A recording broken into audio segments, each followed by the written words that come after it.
thanks for the invitation. Unexpected, also for me, not only for you. Hi, I'm Rui, and when I was little, I thought football clubs had to pay TV networks to have their games streamed on national television. And it was mind-blowing to realize that it was actually the opposite way. So it was the other way around. So I used to look at the rear of a car, imagining it to be the front of a car.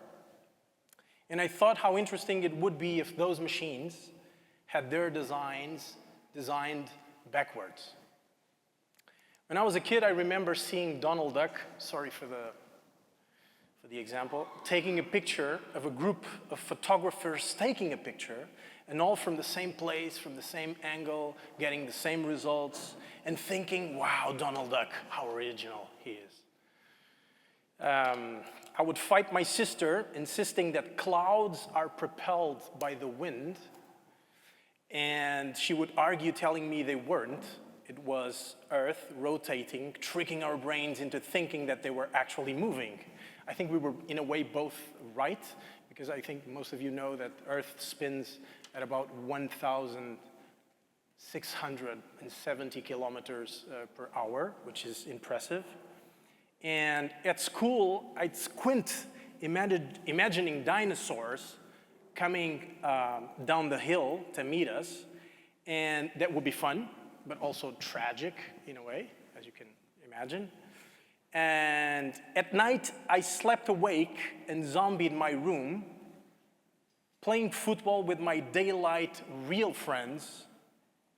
It was so dark, but I remember being pulled by a spiral event so colorful I cannot describe it to this day, and so bright I could melt through it.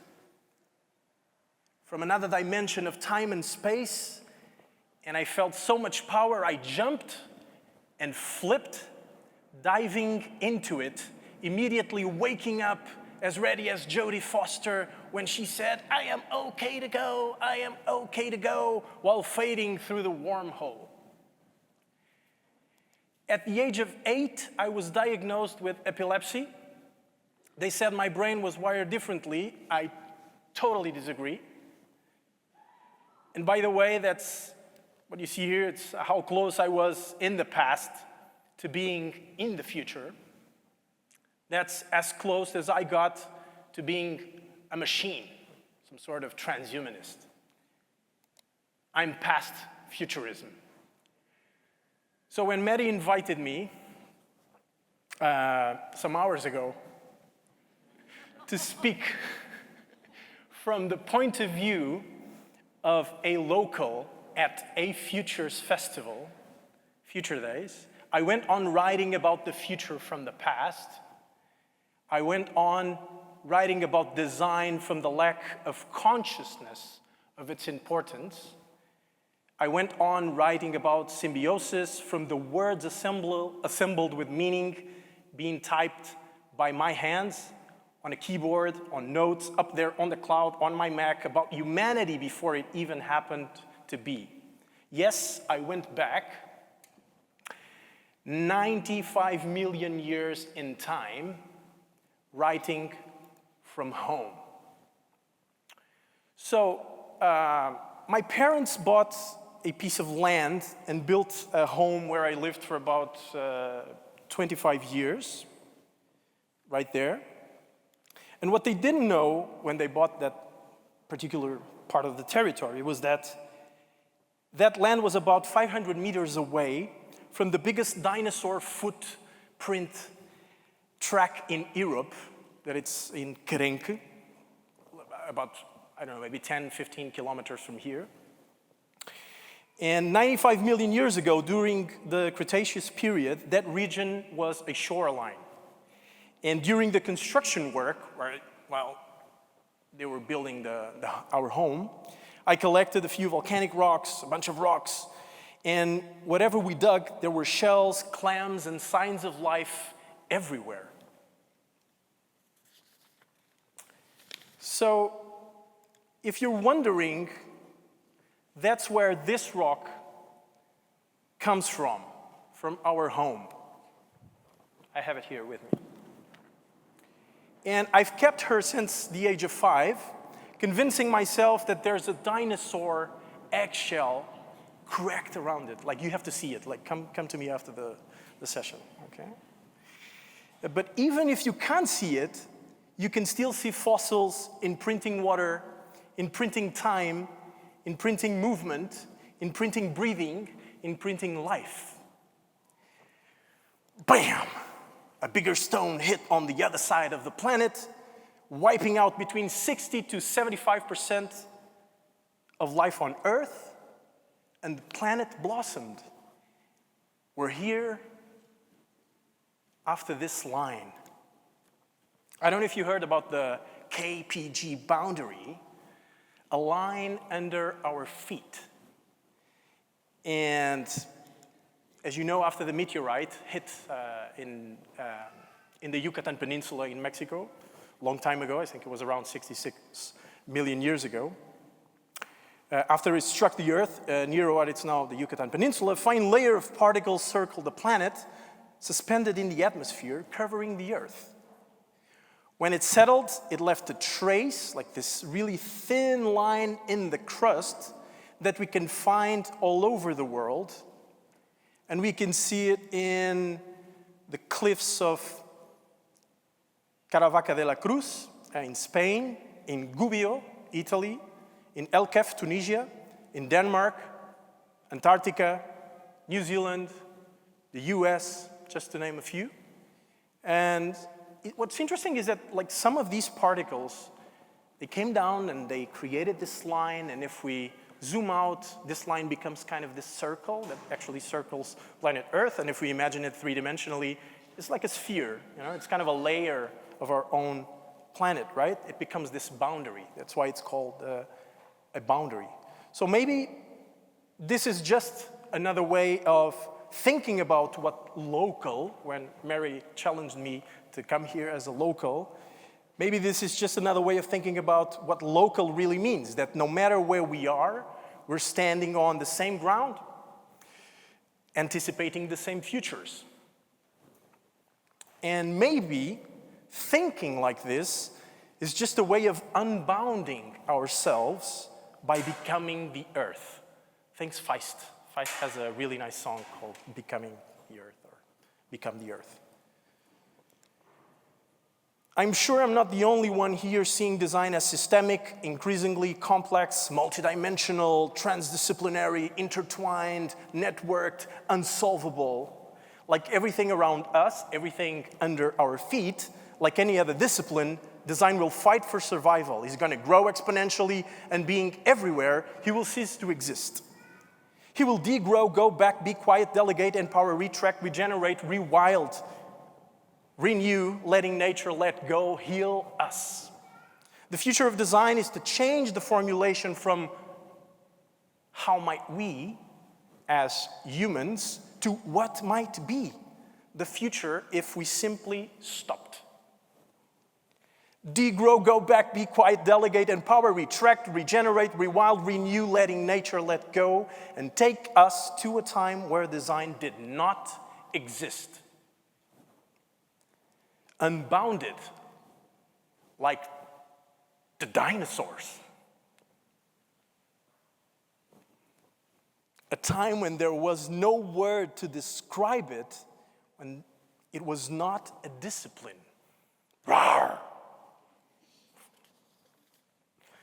Being honest, the future of design is to stand here telling you that I see no solution for my individual and our collective hypocrisy. The future of design is to be honest. There you have it. Reborn anew, autochthonous, from the earth and not from our wants. Think about it. This beautiful rock is from where we are, and there's sapiens imprinted all over it. What does this stone want? If you have any questions, ask her. What do you want to ask her? Tell us more, stone. What is the future of design? Is it symbiotic? Is it human-centered design, time-centered design, future-centered, community-centered, energy-centered, planet-centered? This particular stone design around unbounded. If you have any questions, ask her. What do you want to ask her? What do you know? What can you teach us? How can you help? Where's the coffee machine?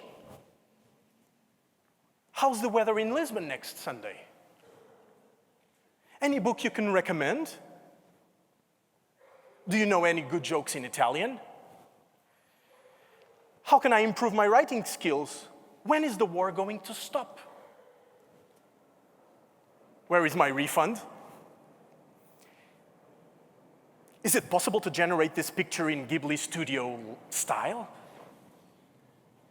Any good suggestions on Netflix? What is my IP address? How many ounces in a cup? How to screenshot a Mac? How to lose weight? How to break an arm? I don't want to go to war. Where should I travel next? What should I do during a major energy shutdown? How to become an animist? Tell us your life story, inspire us, imprint us. No matter the form of design today, design seems to be conscious of its existence, but not sufficiently knowledgeable in recognizing the consequences of its impact. Bam! Impact. I hit my head, like I really hit my head really, really hard. And the crystals in my left ear went out of place, so I spiraled again. You know, I don't know if it happened to you, but you spiral and you fall down. Back in a loop. And before this vertigo, I was in Sweden, actually in Malmö, as a participant in a workshop at the Confronts, which is a conference called the Confronts from the guys from Media Evolution. Hello. And I was there doing this workshop on the topic of ethics and artificial intelligence. And there was a matrix on the floor, and I placed myself among the utopic speculative group versus the dystopian group, and it didn't feel right, so I had the chance to change my point of view. So a couple of weeks later, I was invited by the Portuguese government to join a group of 33 people helping design a process to help citizens imagine new futures for this country, Portugal. And I sat among the pessimists. We were two pessimists among 33 people. And at the time, it was the only place it felt right to talk about urgency. I sat at the end of the line to find out that maybe, and contrary to what I tell myself every day, I was always a pessimist fighting for survival. I figured that if I were an optimist, I wouldn't find enough motivation to keep going. And maybe that's the case, so I can look and see what has to be done, unconstrained and unbounded. To see the other end of the spectrum, so I can have a clean slate, a beginning, a place of wonder, and that way pessimism is not a lens. It's just a point of view from which we can look to better things out. To optimism. A place where after being hit by a non-indigenous stone, where 75% of life on Earth was decimated, life still slowly flourishes, optimistically. So, cheers to optimisticism. Cheers to optimisticists. To opt for new principles. And I'll leave you with this, and I hope it can inspire you for the next 2 or 3 days, okay? So, design from pessimism to optimism. Design to fix, fita cola preta, what's already out there. Design unboundedly your preconceived ideas. Design to delegate. Things are too big for us alone to handle, so let nature do the healing. Design not to hurt. Try not to kill yourself in the process of not hurting things. Design anew, take a different way home. Design autochthonously, because the world wasn't born digital native. Bam.